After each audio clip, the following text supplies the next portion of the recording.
По неуспешниот опит за рушење на дивоградбите кога помпезно најавената акција пред 10 месеци се сведе само на неколку до пола од странети платформи во езерото и кога нити еден дивоизграден објект не се урна, туку напротив некој од нив во меѓувреме се доградува, општината сега започнува нова акција.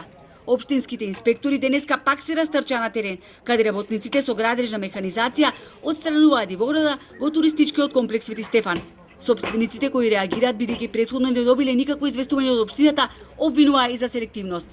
Дојдоа прво пред објектов овде и кажа дека од овде ќе се стартуваат со уривање. На прашање зошто таков налог имаме ние.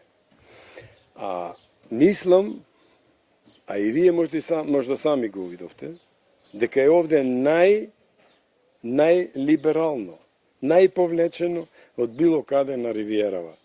Охридскиот Струшки регион.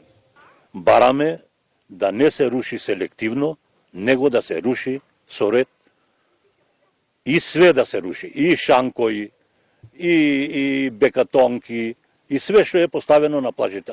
Иако неконтролираната урбанизација УНЕСКО ја препозна како една од најзагрозувачките активности за Охридскиот регион, процесот на отстранување на бесправно изградените објекти ќе се влече цели 5 години.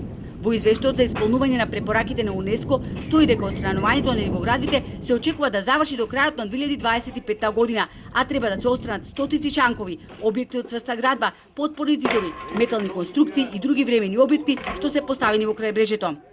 Општинските инспектори кои што беа тука на терен не сакаат да зборуваат пред камера, но од општината информираа дека со акцијата ќе бидат опфатени сите дивоградби вдолж целото крајбреже. Во моментов се изготвени решенија за отстранување на 10 објекти.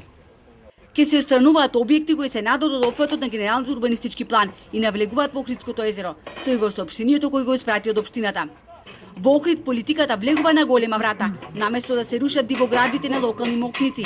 По целото крајбрежје има објекти кои урбанистички не фигурирале таму, но на нивната израда им купуваше општината и државата, укажуваат невладините организации.